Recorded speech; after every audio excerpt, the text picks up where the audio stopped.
లక్ష్యమును జీవమును ఆధారము ఈ వాక్యము నా త్రోవకు.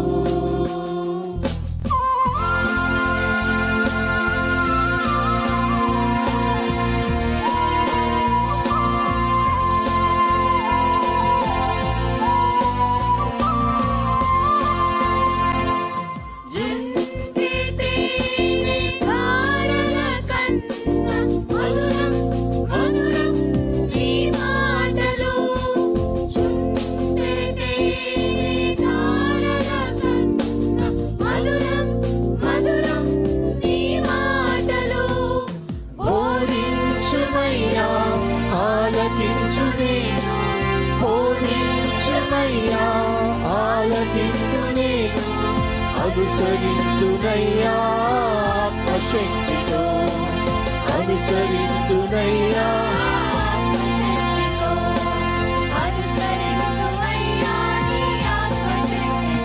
ప్రియమైన సహోదరి సహోదరులకు ప్రభు నామమున శుభములు. దేవుని దయాసంకల్పం చొప్పున ఏర్పాటు చేయబడిన ప్రభుతో ప్రారంభం అను అనుదిన ధ్యాన కార్యక్రమం క్రీస్తునందలి ప్రేమతో మిమ్మల్ని ఆహ్వానించుచున్నాను. జుంటె తేనె ధారల కన్నా మధురమైన వాక్యము మన ప్రాణమును సేదతీరుస్తుంది, మన మార్గమును సరిచేయునది, నిత్యరాజ్యమునకు మనను చేర్చున్నది. దేవుని వాక్యము అటువంటి జీవార్థమైనటువంటి వాక్య ధ్యానం ద్వారా మన దినమును ప్రారంభించుట ఆశీర్వాదకరం. ప్రభుతో ప్రారంభం, తద్వారా ప్రతిక్షణము ఆయన మనతో, మన వెంట కాపరిగా, పోషకుడిగా ఉండాలని కోరుకుంటూ ప్రార్థనతో ప్రారంభిద్దాం. ఆయన ఆశీస్సులు ఆశీర్వాదములు సదా మనకు తోడైండునుగాక.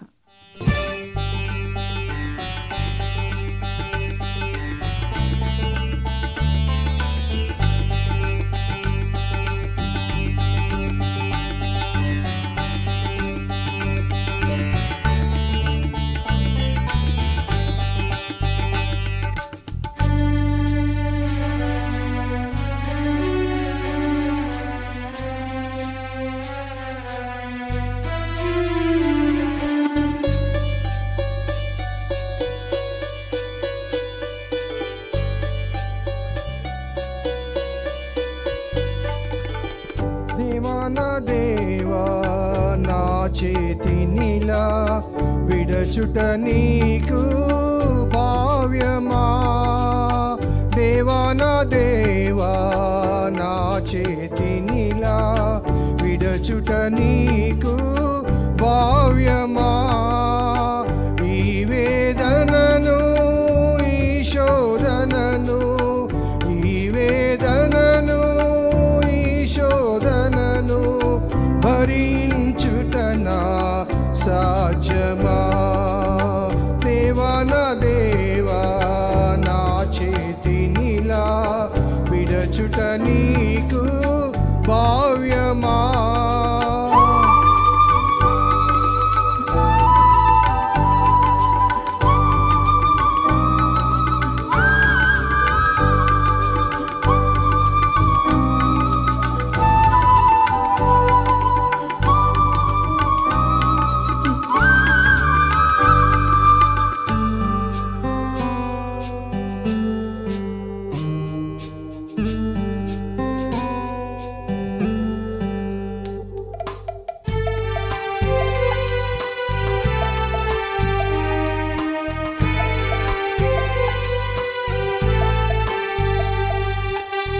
మానవ పాపం భారమై వీపునా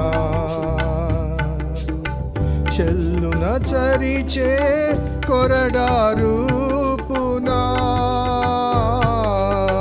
మానవ పాపం భారమై వీపునా చెల్లున చరిచే కొరడారూపునా. ముళ్ళ కిరీటం శిరమును చీల్చగా, ముళ్ళ కిరీటం శిరమును చీల్చగా, స్రవించే రుధిరం కాల్వలై. దేవానా దేవా నా చేతినిలా విడచుట నీకు భావ్యమా.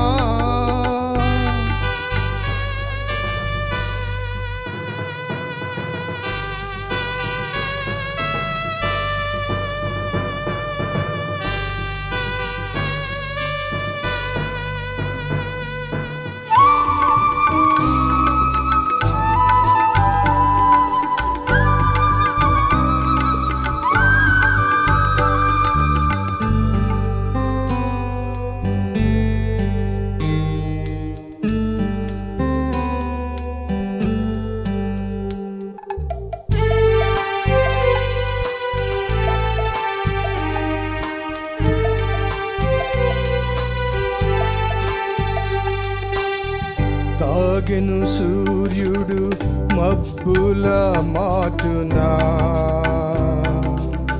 మారెను పగలే చీకటి రాత్రిలా. తాగెను సూర్యుడు మబ్బుల మాటునా, మారెను పగలే చీకటి రాత్రిలా. వణికెను కల్వరి భూమి కంపించగా, వణికెను కల్వరి భూమి కంపించగా. దేవాలయ తెర నడిమికి చిరిగే, దేవానా దేవా నా చేతినిలా విడచుట నీకు భావ్యమా.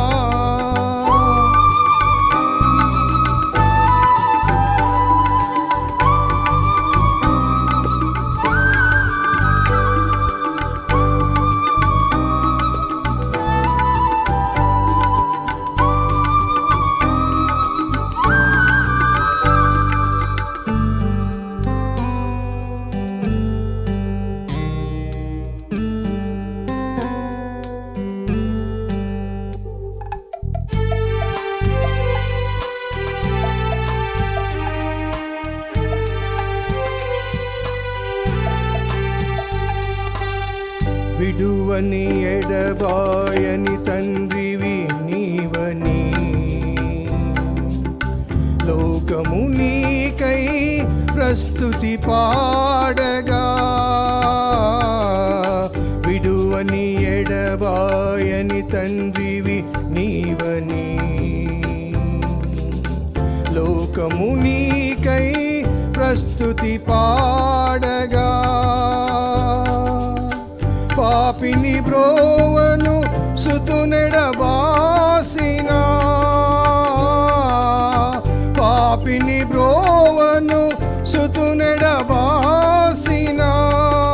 నీ ప్రేమకు వెల ఇలలేదయ్యా, దేవానా దేవా నా చేతినిలా విడచుట నీకు భావ్యమా. ఈ వేదనను ఈ శోధనను భరించుట నా సాధ్యమా. ఈ వేదనను ఈ శోధనను భరించుట నా సాధ్యమా. ఈ వేదనను ఈ శోధనను భరించుట నా సాధ్యమా.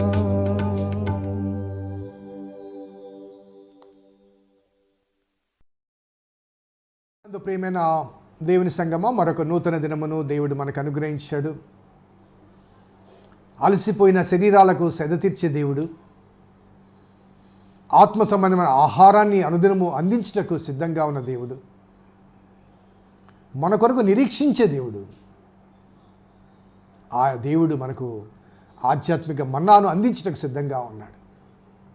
ప్రకటన గ్రంథం అంటాడు కదా, ఇదిగో నేను తలుపు వద్ద నిలిచిండి తట్టుచున్నాను, ఎవరైనా నా స్వరము విని.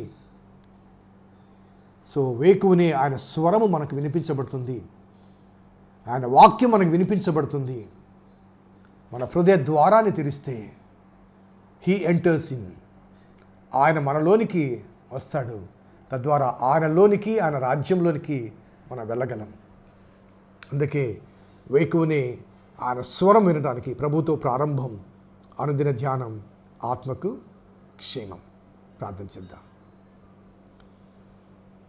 కృపగల దేవా, దయగల తండ్రి, మీ పాదములకు స్తోత్రము చెల్లిస్తున్నాం నాయన. నీ ఉచితమైన దయా సంకల్పాన్ని బట్టి మమ్మల్ని ప్రేమించి మాకు మీరు అనుగ్రహిస్తున్న ఆ శ్రేష్టమైన సువర్తమానాలను బట్టి ప్రభాస్తుతులు చెల్లిస్తూ, నీ భక్తుడు ప్రభా మరి 22వ కీర్తనలో రచించిన ఆ రచన అనుభవాలు మా జీవితాలకు కూడా సరిపోల్చుకుంటూ మేము సరిదిద్దబడుటకు మీరు మాకు ఇస్తున్న సూచనలు బట్టి స్తుతులు చెల్లిస్తున్నాం. నీ లేఖనాలు ప్రభా పరిశుద్ధాత్మ ప్రేరణతో వ్రాయబడ్డాయి కనుక నీ స్వరముగా మేము వింటూ, నీ సూచనగా మేము అంగీకరిస్తూ అనుసరించుటకు మీ కృప దయచేయమని మా రక్షకుడైన యేసు నామమున అడిగి వేడుకొంచున్నాం తండ్రి. ఆమేన్. 3, 4, 5 వచనాలు తిరిగి ఈరోజు కూడా ధ్యానం చేద్దాం. నిన్ననే ముగించాలనుకున్నాను, కానీ కొంత మిగిలిపోయిన అంశాన్ని బట్టి ఈ దినం కూడా కొనసాగించాలనుకుంటున్నాను. సో 3వ వచనంలో he starts with praise. So ఏ స్థితిలోనైనా, ఏ పరిస్థితిలోనైనా దేవుని స్తుతించడం అవసరము, ఆవశ్యకమని మనం జ్ఞాపకం చేసుకున్నాం. సో స్తుతి అనేది దేవుణ్ణి మన మధ్యలో ఉంచుతుంది కాబట్టి స్తుతితో ప్రారంభిస్తున్నాడు. అనగా శ్రమల్లో స్తుతించడం అనేది దావీదు ఈ కీర్తన ద్వారా మనకు నేర్పిస్తున్న పాఠం. శ్రమల మధ్య దేవుని స్తుతించడం. మీకు ఇంకా ఎగ్జాంపుల్స్ కావాలంటే చాలా చెప్పగలను నేను. అపోస్తలుల కార్యం 16వ అధ్యాయంలో పౌలు శీలలు చెరసాల్లో వేయబడ్డారు. సో అక్కడ రాయబడ్డ మాట ఏంటంటే, వారు కీర్తనలు పాడుచుండిరి, ఖైదీలు వినుచుండిరి. వారు కీర్తనలు పాడుచుండిరి, ఖైదీలు వినుచుండిరి. So great transformation. మీకు తెలుసో లేదో కానీ గ్రేట్ ట్రాన్స్ఫర్మేషన్. దేవుని సంకల్పంలో ఆ శ్రమ దేవుడు వారి జీవితంలో ఎందుకు అనుమతించాడంటే, వారు కరుడుగట్టిన నేరస్తుల మధ్య వారు ఉన్నారు అక్కడ. ఆ నేరస్తులకు సువార్త ప్రకటించాలంటే వారు 4 గోడల మధ్య బంధించబడ్డారు. వారికి సువార్త తెలియదు, యేసు గురించి వారికి తెలియదు. కాబట్టి వారికి సువార్త ప్రకటించడానికి సువార్తికులను చెరలోనికి పంపించాడు దేవుడు. సువార్తికులను దేవుడు చెరలోనికి పంపించాడు. కాబట్టి వారు చెరలో వేయబడ్డారన్నది కాకుండా ఈ చెరలో ఉన్న వారికి సువార్త ప్రకటించే అవకాశం కలిగింది కదా అంటూ అక్కడ దేవుని స్తుతించడం మొదలుపెట్టారు. వారు కీర్తనలు పాడుచుండిరి, ఖైదీలు వినుచుండిరి. మరి కేవలం వారు విన్నారా, విని మాత్రమే నిశ్శబ్దంగా ఉన్నారా అంటే, వారిలో కలిగిన మార్పుకు సాదృశ్యం ఏంటంటే, మధ్యరాత్రి వేళ మరి చిమ్మ చీకటిగా ఉండి ఆ చెరసాల తలుపులు తెరవబడ్డాయి. భూకంపం వచ్చింది. చెరసాల అధిపతి లేచి తను తాను చంపుకోబోతుంటే పౌలు అంటాడు, నీకేమి హాని చేసుకోవద్దు, మేమందరం ఇక్కడే ఉన్నాం. కరడుగట్ట నేరస్తులు తలుపులు తెరవబడితే ఆ చిమ్మ చీకట్లో గాఢాంధకారంలో ఎవరి మట్టుకు వాళ్ళు పారిపోవాలి కదండి. ఒక్కరు కూడా పారిపోలేదు. ఆయన దీపం వెలిగించి అందరిని లెక్క వేసుకుంటాడు. అందరూ అక్కడే ఉన్నారు. ఎందుకు ఉన్నారు వారు? Transformation in the prison. Great transformation in the prison. So శ్రమల్లో దేవుని స్తుతించడం ఒక అద్భుతం. ఆ స్తుతి ద్వారా అరే వీరికి, ఈ కుటుంబానికి ఇంత కష్టాలు వచ్చినా, లేకపోతే ఈ వ్యక్తికి ఇన్ని శ్రమలు వచ్చినా కానీ ఈ వ్యక్తిలో చలనం లేదేంటి, భయం లేదేంటి, బాధ లేదేంటి, ఇతని యొక్క ఆ దృఢత్వానికి కారణం ఏంటి, ఇతని నమ్మకం ఏంటి, విశ్వాసం ఏంటి? సమాజం ఆశ్చర్యంతో మన వైపు చూస్తుంది. చెప్పకనే చెప్తాం, మాకు మా దేవుడు ఉన్నాడు, మా దేవుడిని ఆశ్రయించాం, ఈ సమస్య, ఈ కష్టము, ఈ బాధ మమ్మల్ని ఏం చేయదు, మా దేవుడు ఉన్నాడు అని పరోక్షంగా సాక్ష్యం చెప్తుంటాం. స్తుతించడం ద్వారా పరోక్షంగా సాక్ష్యం చెప్తాం. సో మన చుట్టూ సమాజం చూస్తుంది, వీరు దేవుని ప్రజలు కదా, ఇంత శ్రమలు వచ్చాయి కదా, మీరు దేవుని బిడ్డలు, మీకు శ్రమలు ఎందుకు వచ్చాయి అన్నప్పుడు, దేవుని స్తుతించినప్పుడు, ఆ స్థుతుల మధ్య దేవుడు మన మధ్య ఉన్నప్పుడు, మన ధైర్యాన్ని పెంపొందింపచేసినప్పుడు, ఆ సమస్యను ఎదుర్కోవడానికి కావాల్సిన సాహసాన్ని దేవుడు మనకు అనుగ్రహించినప్పుడు, ఇట్స్ ఎ మెసేజ్. సో ఎందుకు స్తుతించాము అన్నదాన్ని, స్తుతించగలమన్నదానికి అక్కడ నమ్మిక అనే మాట వాడారు. So our faith, our trust on God, our faith and our trust on God. యేసుప్రభు వారు చాలాసార్లు చెప్పారు, నమ్మిక మాత్రం ఉంచుమంటాడు. Just keep the faith on God, keep confidence on God, our trust in God, leave everything to God, keep silent అంతే. నీవు దేవుని స్తుతించి దేవునికి సమస్యను అప్పగించి keep silent and he will respond to your issues, he will respond to your problems, he will respond to your sicknesses, whatever problems may be. He will respond only when you praise and keep everything under control of God, trusting God as your deliverance. So, trusting God. అందుకే ఈ కీర్తనలోని మాటలు చూస్తే మా పితరులు 4వ వచనం చూడండి, మా పితరులు నీ యందు నమ్మిక ఉంచిరి, వారు నీ యందు నమ్మిక ఉంచగా నీవు వారిని రక్షించితివి. ఎందుకు ఎప్పుడు రక్షించాడండి? వారు నమ్మిక ఉంచగా. అందుకే యేసుప్రభు వారు ఆ మాట పదే వాడు నీ విశ్వాసం నిన్ను రక్షించింది అంటాడు. నీ పాపములు క్షమించబడ్డాయి ఒక స్టేట్మెంటు, అదర్వైజ్ నీ విశ్వాసం నిన్ను రక్షించింది, సమాధానం గల దాని వేయమంటాడు. సో మా పితరులు నీ యందు నమ్మిక ఉంచగా నీవు వారిని రక్షించితివి. At the same time 5th verse చూడండి, వారు నీకు మొరపెట్టి విడుదల నుందిరి, నీ యందు నమ్మిక ఉంచి సిగ్గుపడకపోయిరి. By keeping faith on you there is nothing before them to become shameful. నీ యందు నమ్మిక ఉంచి వారు నొందకపోయిరు, సిగ్గుపడకపోయిరు అంటే అర్థం ఏంటంటే, మరి క్రైస్తవేతర సమాజం మధ్య నీ నమ్మకాన్ని చూపినప్పుడు దేవుడు నిన్ను సిగ్గుపడనీయడండి. దేవుడు నిన్ను సిగ్గుపడనివ్వడు. God will definitely come to rescue you, God will definitely come to answer you, God will definitely come to deliver you, and God will definitely come to save you. ఒకసారి ఆలోచించండి, పరలోక సింహాసనాన్ని వదిలిపెట్టి పశువుల పాకలో పవలించాడండి. What interest he has? అతనికి ఏమన్నా పర్సనల్ ఇంట్రెస్ట్లు ఏమైనా ఉన్నాయా? మనల్ని రక్షించడం ద్వారా దేవునికి కిరీటాలు ఏమైనా పెరుగుతాయా? ఆయన సర్వోన్నతుడు కదా. So what made the Lord of Lord, the God, the sovereign God to come down, leaving his throne, పరలోక సింహాసనాన్ని వదిలిపెట్టి పశువుల పాకలో పవలించడం ఏంటండి? అంత త్యాగం చేసిన వ్యక్తి నిన్ను రక్షించడం ఒక సమస్యనా చెప్పండి? అసలు రక్షకునిగానే వచ్చాడు ఆయన. మత్తయి సువార్త అంటాడు, తన ప్రజలను వారి పాపం నుంచి ఆయనే రక్షించును కనుక ఆయనకి యేసుని పేరు పెట్టుదురు. అదే లూకా సువార్తలో గొల్లల దగ్గర దేవదూతలు దావీదు పట్టణమందు మీ కొరకు రక్షకుడు పుట్టి ఉన్నాడు, ఆయన ప్రభువైన క్రీస్తు. సో పాప దాస్యములోంచి, మరణాంధకారంలోంచి విడిపించడానికి రక్షకుడుగా వచ్చిన ఆ దేవదేవుని కుమారుడు, అంతటి శ్రద్ధ మన పట్ల కలిగిన దేవుడు, ఈ భౌతిక అంశాల్లో చిన్న చిన్న సమస్యలు, కష్టాలు, బాధలు, వీటిలోంచి రక్షించడా? రక్షించ సమర్థుడు కాదా? లేకపోతే రక్షించ ఆశ లేనివాడా, ఆసక్తి లేనివాడా? సో డేవిడ్ తమ పితరుల గాథలను ఒకసారి నెమరు వేసుకుంటూ, తన సాక్ష్యం మాత్రమే కాదు, ఆ దేవుని నమ్మి వెంబడించిన నాటి నుంచి వారి జీవితాల్లో ఏమేమి కలిగాయో అవన్నీ నెమరు వేసుకుంటూ. సో మనం చెప్పాను, your personal experience speaks more than, louder than our forefathers experience. So David continues to take back. మా పితరులు నువ్వు ఐగుప్తులో ఉండగా పిలిచావయ్యా,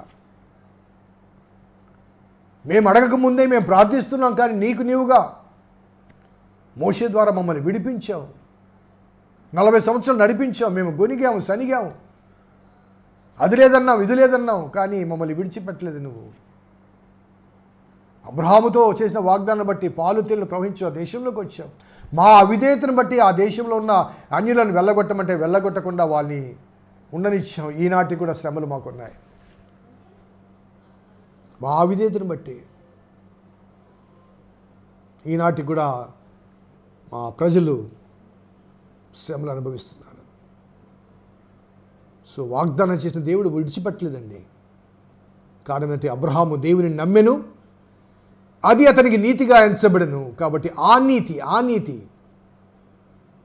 అంటే చాలాసార్లు చెప్తాను, డికాయోసుని అనే మాట గ్రీక్ భాషలో right relationship with God. Right relationship with God. Righteousness అనే మాటకు అర్థం ఏంటంటే right relationship with God. So Abraham దేవుని నమ్మెను, అది అతనికి నీతిగా ఎంచబడను. అనగా ఆ నమ్మిక అనేది, అనగా దేవుని మీద తాను చూపిన ఆ నమ్మిక అనేది దేవునితో సరైన సంబంధాలు కలిగి ఉండటకు ఆధారమైంది. సో ఆ నమ్మకాన్ని ఆ తర్వాత కాలంలో అబ్రహాము, ఇస్సాకు, యాకోబులు, ఆ తర్వాత కాలంలో మోషే, అహరోనులు, ఆ తర్వాత కాలంలో పాత నిబంధనల భక్తులు, ఆ క్రమంలో దావీదు, కొత్త నిబంధనలో శిష్యులు, పౌలు మొదలగు అపోస్తలులు. సో వారందరికీ దేవునితో ఆ రైచియస్నెస్, రైట్ రిలేషన్షిప్కు కారణం ఏంటంటే నమ్మకం, నమ్మిక, నమ్మిక, నమ్మిక. That trust, that faith, that confidence will give us a relationship with God. దేవునితో సంబంధపరచబడుతుంది. కొత్త నిబంధనలో మరి పౌలు భావాన్ని బట్టి గమనిస్తే దేవునితో సమాధానపరచబడతాం. రోమీలకు రాసిన పత్రిక 5లో కానీ 2 కొరింథియన్స్ 5:21లో కానీ ఈ సమాధానం అనే మాట, సమాధానం అనే మాట కేవలం పీస్ అనే మాట మాత్రమే కాదండి. సమాధానం అంటే రికన్సిలియేషన్. రీకన్సిలియేషన్ అనగా తిరిగి మనము కలుసుకోవడం. సమాధానం తప్పిపోయిన కుమారుడు తండ్రితో కలుసుకోవడం. ఆదామునందు తప్పిపోయిన మానవ జాతి తిరిగి యేసుక్రీస్తు ద్వారా మనము తండ్రితో కలుసుకోవడం. అందుకే సిలువ రక్తము చేత సంధి చేశాడంటాడు. సంధి అంటే సమాధానపరచబడడం, కలుసుకోవడం, ఒకటిగా కావడం. సో ఆ వన్నెస్. సో మా పితరులు నీ యందు నమ్మిక ఉంచిరి, వారు నీ యందు నమ్మిక ఉంచగా నీవు వారిని రక్షించితివి. వారు మొరపెట్టగా నీకు మొరపెట్టి విడుదల పొందిరి. నీ యందు నమ్మిక ఉంచి వారు సిగ్గునొందకపోయిరి. ఎంత గొప్ప దేవుడండి. శ్రమల్లో నా దేవా నీవు నన్నేల విడనాడుతీవి అనే ఈ అనుభవం మధ్య గత కాలములో దేవుడు తన పితరుల పట్ల చేసిన మేలను జ్ఞాపకం చేసుకుంటూ is trying to increase his faith. తన కష్టాల్లో దేవుడు తన పితరుల కాలంలో చేసిన ఆ మేళ్లను నెమరు వేసుకుంటూ తన విశ్వాసాన్ని కాపాడుకుంటున్నాడు, తన విశ్వాసాన్ని స్థిరపరచుకుంటున్నాడు. ఆ విశ్వాసం ద్వారా భవిష్యత్ కాలంలో దేవుడు తనను తప్పనిసరిగా కాపాడుతున్న నమ్మికను పెంపొందింప చేసుకుంటున్నాడు. మన విశ్వాసం కూడా పెరగాలండి. సరిపోదు, ఇప్పుడు ఇంకా పెరగాలి. దేవునితో సంబంధపరిచేంతగా విశ్వాసం పెరగాలి. దేవునితో శిలువ రక్తం చేత సంధి చేయబడేంతగా మన విశ్వాసం పెరగాలి. దేవునిలో ఒకటే రీతిగా దేవుని భద్రతలో కొనసాగేంతగా మన విశ్వాసం పెంపొందించబడాలి. God is looking at us. ఆయన చేతులు చాచి ఉన్నాడు. మనము ఆ చాచబడిన చేతుల్లో ఆయన కౌగిల్లో భద్రపరచబడాలి.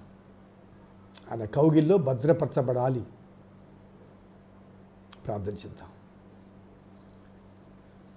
కృపగల దేవా, దయగల తండ్రి, మీ పాదములకు స్తోత్రము చెల్లిస్తున్నాం నాయన. నీ ఉచితమైన దయాసంకల్పాన్ని బట్టి మమ్మల్ని ప్రేమించి మాకు మీరు చూపుతున్న కృపాక్షేమాన్ని బట్టి స్తుతులు చెల్లిస్తూ, ఆ నమ్మిక, ఆ స్థిరమైన విశ్వాసం మాలో ఎలా ఉండాలో ఆ వాస్తవికతని ఈ 3 వచనాల ద్వారా మాకు మరొకసారి జ్ఞాపకం చేసినందుకు స్తుతులు చెల్లిస్తూ, సమస్త ఘనత, మహిమ, ప్రభావం మీకే ఆరోపిస్తూ మా రక్షకుడు, మా విమోచకుడు, సజీవుడైన యేసు నామమున అడిగి వేడుకొంచున్నాం తండ్రి. ఆమేన్. తండ్రి, కుమార, పరిశుద్ధాత్మ త్రియేక దేవుని దీవెన ఈ వాక్యం విన్న బిడ్డలకు, వాక్యాభిలాషులకు సదా తోడేండును గాక. ఆమేన్. God bless you. దేవుడు దీవించును గాక.